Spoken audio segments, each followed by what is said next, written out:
Bonjour à toutes et à tous, ici SmashFan83 sur la chaîne de SmashCoon. Et aujourd'hui, qu'est-ce qu'on va faire? On va enregistrer le deuxième chapitre, enfin techniquement le troisième, mais comme le premier c'était un prologue, le troisième ou le, bon allez pour être plus correct, le deuxième chapitre du chapitre d'Ecoblast Dragon Force. Dragon Force. Bon, pour ceux qui savent pas, moi personnellement, je suis l'auteur de Spirit's Conquest. Voilà. Donc depuis le temps, j'ai sorti un chapitre. Le maître créateur, ça va faire de 19 octobre, donc ça va faire un mois. J'ai pas trop réussi à avancer sur le chapitre 22. J'ai imaginé quelques scripts, mais j'avais tellement de choses à imaginer que j'ai pas réussi à tout écrire. Bon, ça arrivera. Je promets que d'ici printemps 2023, ce sera terminé, hein. Ou alors moitié 2023, mais normalement printemps 2023, si tout va bien, si vraiment tout va bien, ce sera terminé à cette période. En tout cas, je trouve que en 2 ans, ça a quand même bien avancé. Voilà, donc ça j'avais commencé en septembre 2020, j'avais publié ça janvier 2021 sur Wattpad et j'ai quand même fait tout ça. C'est vrai qu'il n'y a pas grand monde. Et pour ce qui est de Gévary de Toa 2, bah, il y a toujours pas de nouvelles, hein, ça a toujours pas avancé. Toa 2 me dit qu'il est presque à la fin, mais il a pas vraiment avancé, hein. Est-ce qu'il a abandonné sa série ou pas? Ça, à voir. Mais bon. En tout cas, Dragon Force. Alors, Dragon Force, voilà, donc ça c'est l'histoire des Koblas. La dernière fois, on avait lu le chapitre 1, Insécurité, hein, où on avait lu, où c'est, comment il s'appelle là? Ah oui, Ombran qui racontait du coup à ton personnage, donc là c'était Smash Bros 83, hein. Bon là il a le masque, mais oui, qui va pas se montrer en public sur Internet, hein. Bon, sauf si vous avez la chance de voir ma tête vite fait sur Twitter, mais bon. Bref, chapitre 2, les apparitions inattendues. Ok, donc on va commencer tranquillement ce chapitre. Voilà, donc chapitre 2, les apparitions inattendues. Voilà, avec un magnifique, vraiment une magnifique page de couverture. Voilà, les apparitions inattendues. Ah non, mais là, c'est vraiment bien fait, hein. Ouais, je crois qu'on va s'attendre à ce que ce soit un peu gore, hein. Déjà que ça a failli partir en couille avec Mélios la dernière fois, alors là, je sais pas ce qu'il y a, mais il y a des dragons, il y a un truc, il y a... On dirait le mec de la série live de Chucky sur Sci-Fi, là. Et on dirait qu'il, genre Chucky et là, l'adolescent en question, là, j'ai pas le nom, mais ils ont fusionné ensemble, là. Ça me perturbe. Allez, bon, j'ai pas vu la série Sci-Fi encore, mais faudrait que j'essaye de la voir un jour. Hein, surtout qu'il y a la saison 2 qui est sortie, il me semble. Si je ne dis pas de bêtises. Allez, chapitre 2, les apparitions inattendues. 1 heure plus tard, je commençais enfin à m'endormir pour passer cette dure journée quand soudain, j'entendis un lourd bruit. Je découvris que ce son ressemblait étrangement à celui d'une explosion ou d'un déboulement, un mélange des deux. En fait, par réflexe, je sautai hors de mon lit, puis je me dirigeai dans le rez-de-chaussée pour voir mon père. Que se passe-t-il? T'as entendu? Non, de quoi tu parles? Le bruit sourd resentit de nouveau. De ça, l'ayant entendu, mon père alla vers la fenêtre. L'ayant entendu, mon père alla vers la fenêtre pour voir l'origine du bruit et je vis dans le reflet de la fenêtre qu'il paraissait bouleversé. Je dois te parler. Va dans la cave. Hein? Pourquoi? Dis-moi ce qui se passe. D'abord, va dans la cave et je t'expliquerai. D'accord. Connaissant la maison comme ma poche, je me dirigeai vers le salon, puis je retirai un large tapis qui fit découvrir une trappe. Je l'ouvris, puis je descendais une échelle menant à la cave. Dedans, je marcherai vers le milieu, puis je croiserai les bras, l'air impatient. Papa, tu viens? Criai-je en regardant la trappe. Soudain, cette dernière se referma violemment et j'entendis qu'on la cadenassait. Paniqué, je courais vers l'échelle et déclarai: Quoi? Qu'est-ce qui se passe? Contente-toi de rester ici. Non, laisse-moi sortir, laisse-moi sortir, laisse-moi sortir, répétai-je en frappant la trappe. Non, pas maintenant, je dois te garder à l'abri du danger. Bon sang, mais quel danger? Un inconnu s'en prend à ses murailles. C'en est mon devoir de l'arrêter. Après, il commença à s'éloigner. Ne me laisse pas! Je te l'ai déjà dit, je veux que tu sois en sécurité. J'entendis soudain une porte claquer et je compris qu'il avait quitté la maison. Enfermé dans la cave, je regardais autour de moi tout en réfléchissant à une solution pour sortir d'ici. J'eus en premier temps pensé à essayer de briser les planches du plafond. Je me dirigeai vers un bureau sur lequel il y avait divers outils. Parmi eux se trouvait un marteau. Je le pris dans mes mains, puis je marchai vers l'entrée de la cave. Je commençai ensuite à frapper les vieilles planches à l'aide du marteau. Elles résistèrent au moins 5 coups avant de se briser en morceaux. Satisfait de mon action, je sortis immédiatement du sous-sol et j'avançai vers l'entrée de mon habitation. J'ouvris la porte et je découvris avec horreur pourquoi mon paternel voulait tant que je reste dans le sous-sol. Ces murailles, qui étaient jusqu'à ce soir un lieu respirant la joie et la paix, se transformaient peu à peu en ruine. Une ruine qui grouillait de gigantesques créatures des ténèbres, cherchant à dévorer les Santiques. Ah ouais, là c'est chaud maintenant, là c'est les choses sérieuses commencent dans le monde de Serra. Ces bêtes mesuraient presque 4 mètres de haut. Elles possédaient des griffes aiguisées et longues, Père Dieu, et leur corps fini était d'une couleur grisâtre qui avait des taches marron clair sur les épaules et le dos. Ce fut une vision si horrible que j'avais du mal à rester debout et pour la première fois de ma vie, j'eus une profonde peine pour ce peuple qui me tourmentait depuis mon enfance. D'un côté, j'entendais une femme crier à l'aide car elle était poursuivie par ces affreux monstres. D'un autre, je voyais une de ces créatures se régaler d'un cadavre d'un Santique éventré, gisant sur l'herbe. Ah ouais, c'est comme la fin, le 12e épisode de Blood Sea là. Ouais, c'est Blood Sea, ouais, c'est ça, ouais. Bon, je pense qu'Ecoblas l'a pas vu parce que bon, elle a pas vu tant d'animés que ça, mais ouais, c'est un animé archi gore quand même, hein. Moi, je l'avais vu à 12 ans, ça m'avait grave choqué, hein. Se régaler d'un cadavre d'un Santique éventré gisant sur l'herbe, je me retenais même de vomir tellement je n'avais jamais vu de choses aussi gore. Beaucoup de Santiques tentaient de s'envoler droit vers le ciel, et là, ces bêtes les rattrapèrent en bondissant du sol. Je me rappelai soudain que, dans le sous-sol, se trouvait une hache aiguisée. Je décidai de retourner chez moi pour la chercher. À mon retour devant l'entrée, je tenais la hache fermement et je commençai à avancer dans ce chaos. Soudain, je revis cette femme santique, je revis cette femme santique, tenue prisonnière dans la bestiole qui était à quelques secondes de la dévorer vivante. Sans réfléchir, je me précipitai droit vers le danger et je plantai le tranchant de la hache dans la jambe de la créature, puis du sang en sombre gicla sur mon visage. Cette attaque fut une réussite. Le monstre hurla à plein poumon et il lâcha l'innocente qui n'hésita pas une seule seconde à s'enfuir. Je ne le crois pas, même pas un merci, grommelai-je. Je ne le crois pas, même pas un merci, grommelai-je. Toutefois, cette attaque ne l'avait évidemment pas abattu puisque la créature commença à s'approcher de moi et pour s'approcher l'offensive, le monstre empoigna mon arme à l'aide de sa mâchoire avec une grande force qui me fit lâcher la hache. Le monstre serra ensuite sa mâchoire et broya puis transforma la manche de l'arme en une centaine de brindilles.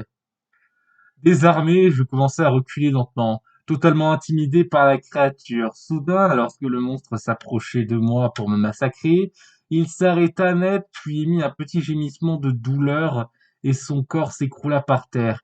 Je découvris derrière son corps énorme mon père qui venait d'assassiner le monstre à l'aide d'une épée qu'il utilisait depuis toujours pour se défendre. Serra, je t'avais pourtant dit de rester à la maison.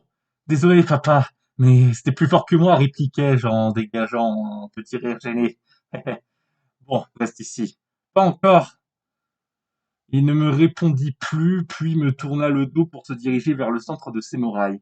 Je le suivis en faisant tout ce qu'il ne voit pas. Arrivé là-bas, nous fîmes une terrible rencontre. Il n'y avait ni Santique, ni monstre à la place. Un homme armé d'une arme d'ast se tenait au milieu du chaos.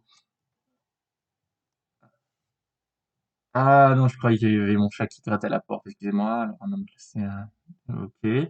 Je l'inspectai pendant quelques secondes et je découvris que son physique était encore plus étrange que sa mystérieuse apparition. Tout d'abord, son visage était recouvert de cicatrices, mais il s'agissait en réalité de bouts de peau de différentes couleurs recousus ensemble, mais seule sa partie bas gauche de son visage n'était pas recouverte de chair. ce qui relevait ses dents sales et ses muscles faciaux sanglants. Les seules choses qui étaient normales chez lui étaient ses cheveux blonds bouclés, ses vêtements banals et son œil droit bleu, tandis que son œil gauche était totalement décoré. En fait, cet homme était un peu le mélange entre la créature de Frankenstein et Victor Pascoe, le mort-vivant de cimetière. Pourquoi pas? En tout cas, il était probable qu'il soit derrière les apparitions de ces monstres. Quand mon père aperçut cet inconnu, un affrontement était sur le point de commencer. Je me cachai alors derrière des débris pour observer la scène. Mon paternel donna, en premier temps, un coup d'épée latéral, mais son adversaire le bloqua aussi à l'aide de sa lance. Suivi de cela, l'homme étrange fit subir un violent coup de pied dans le ventre à son adversaire, qui recula de quelques mètres. Ne sachant pas quoi faire, mon père prit alors son envol à une vitesse inimaginable. Puis il atterrit au-dessus d'un tas de débris à une vingtaine de mètres de l'inconnu. Ce dernier se rua alors vers le sentier, puis l'antagoniste tenta de l'empaler. Mais le semi-dragon l'esquiva sans difficulté en s'envolant de nouveau pour atterrir derrière lui. Le mystérieux commença à être agacé. Mon père courut ensuite vers le mauvais pour lui donner des coups d'épée, mais chacun d'eux furent bloqués et je pouvais entendre non, pardon, les lames des deux armes s'entrechoquer lourdement. Ayant compris qu'il était inutile de persévérer, mon père eut soudain un plan. Il essaya d'abord de dégager l'arme d'Ast dans les mains de son ennemi à l'aide de son épée. Il tenta sa chance, et ce fut un succès. Ensuite, mon paternel prit l'homme par le col, puis l'emporta vers le ciel. Et nous nous envolons vers notre ciel. Pardon. Excusez-moi. L'emporta vers le ciel. Cela se déroula si vite, plus vite que la Team Rocket, quoi. Excuse-moi. Cela se déroula si vite, la hauteur à laquelle il l'emporta atteignait les 100 mètres. Bah, comme la Team Rocket. Bon, c'est bon, j'arrête. Après s'être envolé assez haut dans le ciel, bon, plus de blague. Mon père le rejeta sans pitié vers le sol. Sa chute dura une dizaine de secondes et je pouvais l'entendre hurler de panique jusqu'à ce qu'il atterrisse. Le mauvais s'écrasa tellement brusquement qu'un léger cratère se forma sous son corps inerte. Ouais, chaud. C'est alors que mon père atterrit de nouveau, puis lâcha alors un sourire victorieux devant le corps sans vie de son adversaire. Soudain, je vis une des bêtes de l'agresseur se rapprocher dangereusement de lui, puis je me mis à hurler de toutes mes forces. Papa, attention derrière toi! M'ayant entendu, il fit volte-face, mais il eut à peine le temps de faire une quelconque action que la créature lui donna un gigantesque coup de griffe qui le projeta, puis son corps se cogna contre un mur. Je sortis alors me cacher et je me précipiterai vers lui, mais avant pardon, je sortis alors de ma cachette et je me précipitai vers lui, mais avant que je ne l'atteigne, ah, elle a oublié un que entre avant et mais bon, c'est pas grave. Avant que je ne l'atteigne, l'inconnu qui avait étrangement survécu à la chute fonça vers mon paternel qui avait juste assez de temps pour se relever faiblement, mais quand le mauvais était à un mètre de mais quand le mauvais était à 1 mètre de lui, il leva son arme, puis il empala mon père en pleine foi. Non!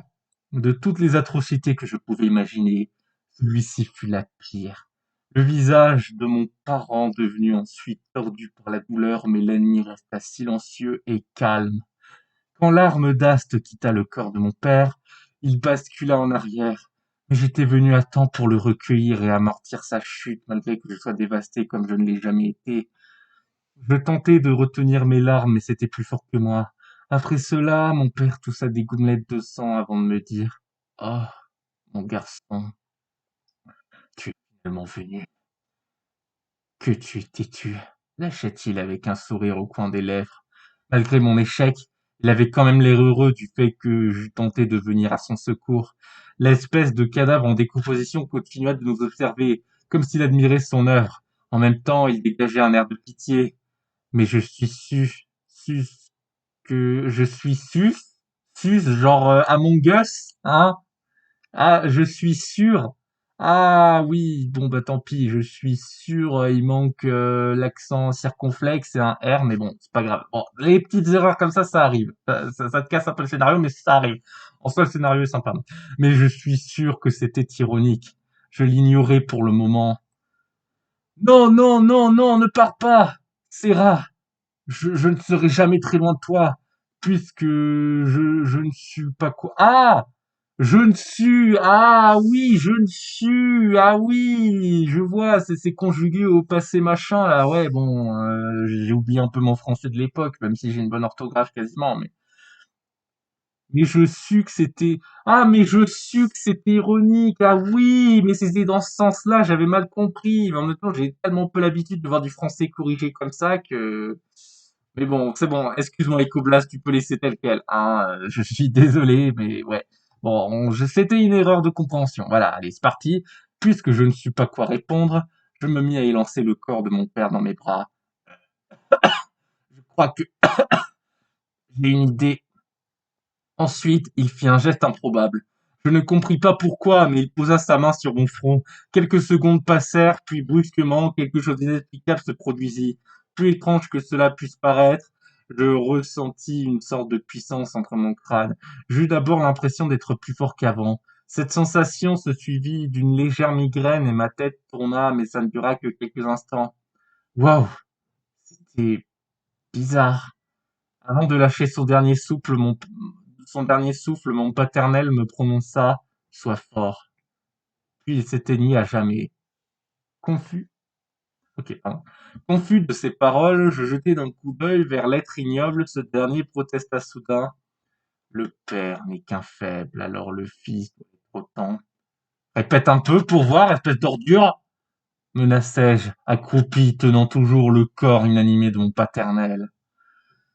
Et c'est là que Serra devient un mec vraiment badass. Ah ouais, mais là, c'est vraiment... Tu as bien entendu, sale petit insolent. Répète un peu pour voir, espèce d'ordure. Tu as bien entendu, petit insolent. Je te laisserai plus jamais dire du mal de mon père.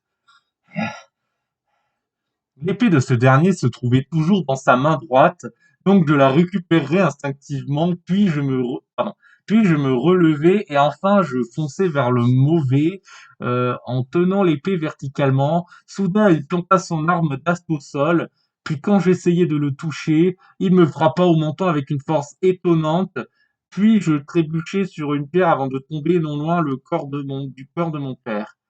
Aïe, pourquoi t'es aussi fort? T'es qu'un cadavre! Oh, détrompe-toi, je suis loin d'être juste un cadavre, mais savoir qu'est-ce que je suis n'aura plus d'importance d'ici quelques instants. Sais-tu pourquoi? J'essayais de faire un nom de la tête, mais je n'avais plus la force de faire un quelconque mouvement. L'individu avait récupéré son arme, puis il se rapprocha de moi, et c'est à ce moment-là que je compris que c'était la fin. Du moins, je croyais. Je commençais à m'inquiéter par rapport à sa prochaine attaque et j'avais bien fait quand soudain l'ennemi planta sa lance dans mon ventre, comme si on enfonçait une pelle dans le sol. Je laissai échapper alors un cri. Déchiré par la douleur, son arme d'astre se trouvait maintenant entre mes intestins et chaque seconde qui passait semblait durer une éternité. Au moment où le mauvais retira son arme de ma chair, il m'avait l'air complètement ouvert le ventre. Profite bien de la vue, tu vas mourir. Profite bien de la vue, tu vas mourir d'ici quelques heures, conclut-il avec un sourire jusqu'aux oreilles. Il commença à s'éloigner et ces créatures le suivirent. J'utilisai la force qui me restait pour lâcher un dernier mot. Pourquoi? Les Santiques, habitants de ce monde, ne sont que des êtres ingrats et pathétiques, de mauvaises personnes qui ne pensent qu'à eux. Pour moi, la seule solution est de les anéantir. Voilà. Ah oui, ah pardon, excuse-moi. Pourquoi les Santiques habitants dans ce monde ne sont que des êtres ingrats et pathétiques, de mauvaises personnes qui ne pensent qu'à eux. Pour moi, la seule solution est de les anéantir. Suite à cette réponse, je ne trouvais pas les mots, je pensais: «Tout ça pour ça? Je ne le crois pas, il y a forcément une autre raison». Le mauvais continua sa route. Il s'en alla pour de bon. Ensuite, je fermai les yeux. Je m'étais promis d'aller à la recherche de ce monstre malgré le fait que j'étais sur le point de mourir d'hémorragie. Quand soudain, je m'évanouis. Bran referma le livre brusquement. «Voilà, c'est la fin de la première partie», ajouta-t-il avec enthousiasme. Wow. Alors tu as aimé? Wow. Je veux savoir la suite, moi. Qu'est-ce qui va arriver à Serra? Et puis c'est qui ce mec pas très gentil, là? Du calme, du calme. Ça, tu le sauras dans les prochains chapitres. D'accord. Ok, pourquoi pas. Mais en tout cas, c'était sympa. Allez, un vote. Et il y a toujours pas eu de commentaires. C'est... Bon, allez, je vais en mettre un petit. Je vais pas en mettre un très long, mais allez, hop. Allez, hop. Comme il n'y a pas de commentaires, allez, j'ai publié. Et c'est à ce moment-là que Serra est devenu un homme. Fin de la première partie de Samurai. Bon, c'était un chapitre très intéressant, hein, j'ai beaucoup aimé là, ça donne envie de savoir la suite du coup, hein, et là ouais, bah c'est à ce moment-là que Serra est devenu un homme, hein, du coup, ouais, son père est mort. C'est assez triste. Mais bon, là, ouais, je pense que ouais, c'est assez cruel hein, avec toutes les scènes de gore machin, hein, ouais, ça va devenir quelqu'un, Serra, hein, et surtout que je l'ai vu avec l'épée là, je crois que c'est dans d'anciens fanarts découplage, je l'ai vu avec l'ancienne épée là.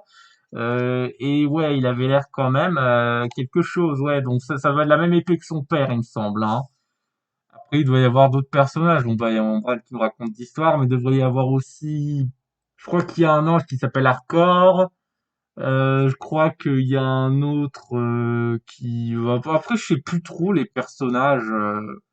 Il y en a tellement que. Ouais. Bon bah en tout cas c'est sympa, elle nous a publié le deuxième chapitre à peine un mois après le premier, hein. Alors que moi j'ai toujours pas publié le 22e chapitre de Spirit Conquest. Bon bah pas de chapitre en novembre hein, du coup. J'essayerai en décembre, hein. Sinon ce sera en janvier, mais normalement ça devrait être en décembre. Hein. J'essaierai de le faire un petit peu avant Noël. Hein. C'est juste que j'avais pas trop la motivation en novembre, mais peut-être que décembre avec Noël et tout, ça se passera un peu mieux.